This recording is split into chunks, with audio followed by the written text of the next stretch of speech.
Muy bien, nunca mejor que una pausa en el momento exacto o adecuado, sobre todo si estamos hablando de narrativa. Como les decía, la pausa es un procedimiento de trabajo con el tiempo o de tratamiento del tiempo dentro de la novelística o de la narrativa en general, sean novelas, sean cuentos, sean relatos y sean del tamaño que sean. En el caso de Borges es hasta irónico el uso que hace él en ese cuento que mencionábamos, el milagro secreto, porque no se anda por las ramas, no hace alusiones indirectas o elípticas acerca de qué manera se pudo haber parado el tiempo, o lo para de alguna manera en la acción para que el lector pueda ir imaginándose cómo lo ha hecho, sino que directamente dice: el universo físico se detuvo, como si en el fondo dijera: por necesidades propias de esta narración, ahora debo pararla. Y la paro. Tan sencillo como eso. Bien, luego dentro de ese momento de detención del tiempo suceden cosas que afectan a la trama de este maravilloso relato de Borges, y luego la acción continúa.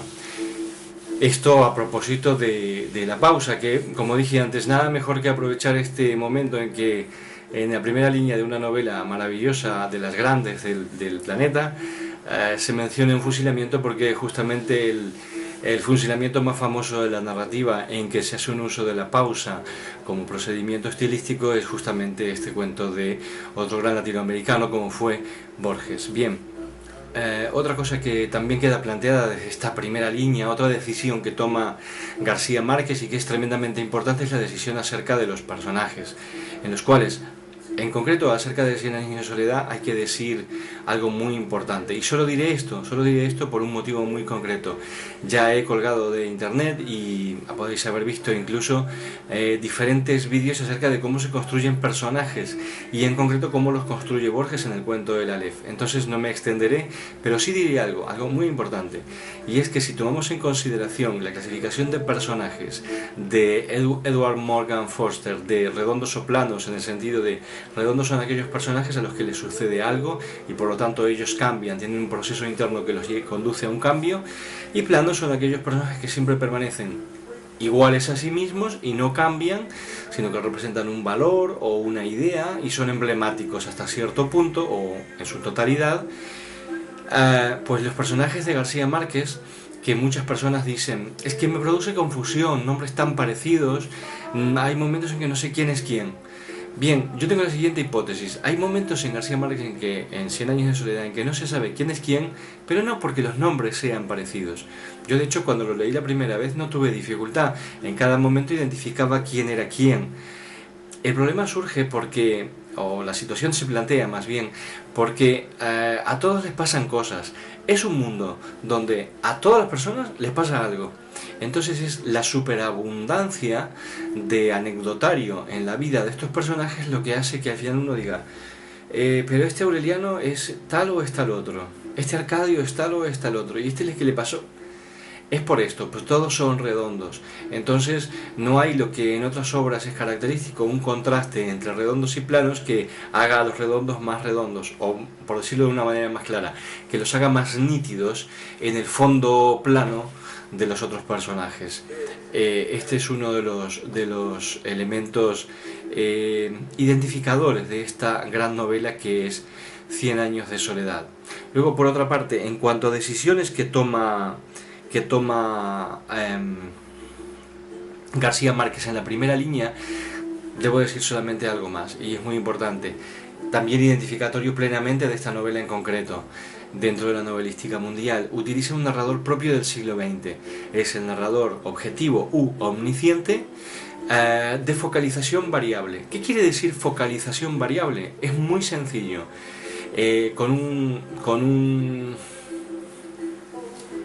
narrador omnisciente, como todos sabéis, porque lo habéis aprendido en algún lugar o porque habéis visto mis vídeos sobre cómo se construye un personaje, un narrador omnisciente es aquel narrador que conoce todos los pensamientos, todos los sentimientos interiores de las personas que participan dentro de la novela, todos los personajes. Bien, si está focalizado, quiere decir que sabrá solamente la interioridad de algunos, y de otros solo sabrá lo que se puede ver externamente. Entonces, de algunos usará verbos exteriores de acción externa, se desplazó, se movió, se sentó, masticó, comió, etc. Y de otros dirá además sintió tal sentimiento o tal otro y pensó tal cosa o tal otra cosa. Eso quiere decir que está focalizado en esos personajes. Hay novelas que se desarrollan por entero en tercera persona y están focalizados en uno o en dos personajes. Cien años de soledad usa un procedimiento que es la focalización variable. El foco de la conciencia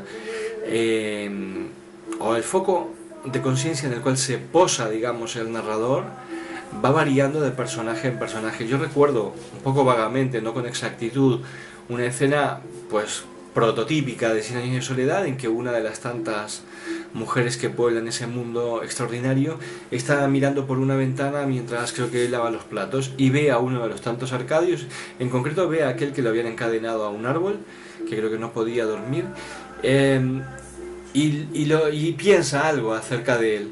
En el momento en que lo ve y piensa algo acerca de él, el foco de conciencia se va a lo que él está pensando y sin que lo notemos casi en un movimiento muy tenue del fluir narrativo ese del que habla Milán Kundera acerca de Cien años de soledad, se pasa de la conciencia de la chica, de la señora esta, a la conciencia de ese Arcadio que está encadenado a un árbol. Esto es un narrador objetivo, un narrador omnisciente con focalización variable.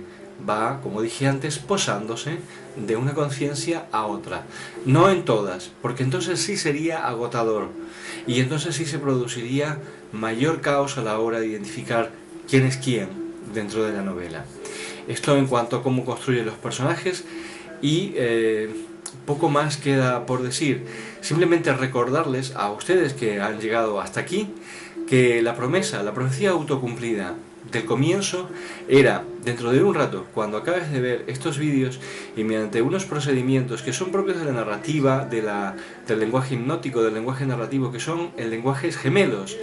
Es decir, cuando el chamán o el narrador, el personaje narrador se reunía, se ponía en la tribu en torno al fuego para reunir a la gente a contarles historias, no hacía otra cosa que un procedimiento hipnótico que comenzaba simplemente con el había una vez, o como comienza el mundialmente famoso cuento Baba Yaga ruso, de la tradición rusa, que analiza Vladimir Prop y que tanto ha dado que hablar, que comienza diciendo había una vez y no había una vez.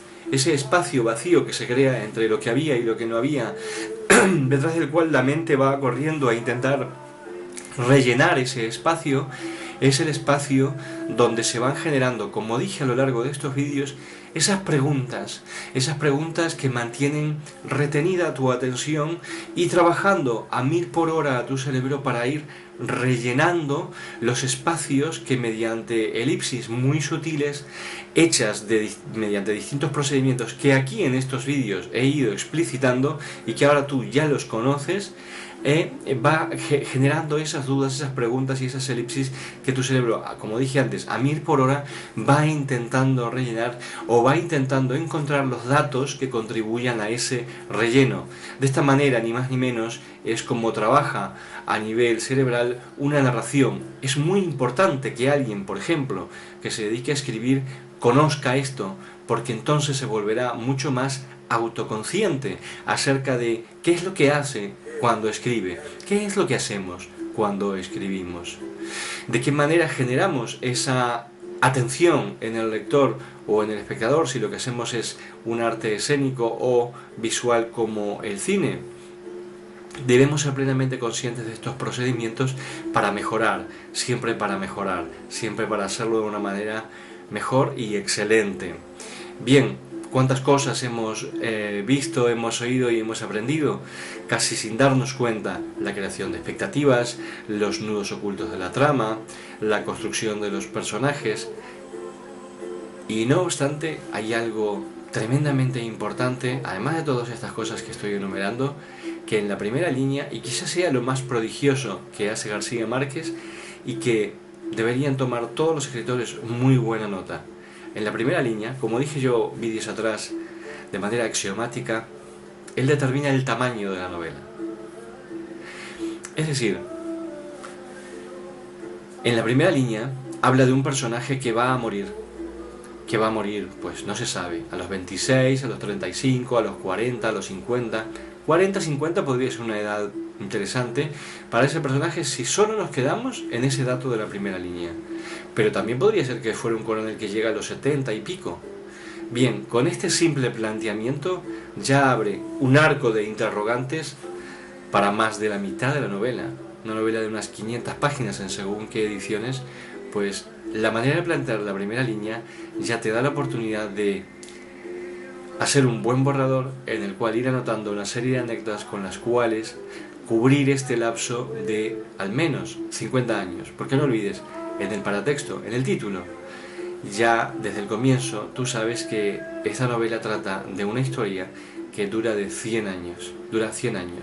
Y entonces en la primera línea García Márquez ya abre el planteamiento para cubrir al menos la mitad de esos años. ¿Queda claro por qué es tan importante plantearse cómo vamos a abrir el juego? Bien, espero que leas la novela, que te dejes inspirar por las hipótesis que he planteado y recuerda que a partir de ahora nada será igual. A partir de ahora cualquier obra que leas la verás con otros ojos, con mayor conciencia, con mayor penetración y con mayor profundidad. Y sin saberlo, como sucede cuando estamos leyendo una encantadora novela, cuando estamos siendo sometidos a ese ensueño lúcido dirigido, a esa magia del lenguaje, estarás absorbiendo una información que, como ahora tienes una estructura en la cual encajarla cuando llegue a ti, será más fácil el aprendizaje. Todos estos vídeos podrían titularse con el título que le puse al primero, en el que planteé estas hipótesis hace ya bastante tiempo. Como dijo el gran poeta italiano a quien admiro y gran novelista Cesare Pavese, aprender es recordar. Y yo estoy de acuerdo con eso. Bien, te espero en el próximo vídeo y te deseo feliz lectura. De todo corazón. Muchas gracias.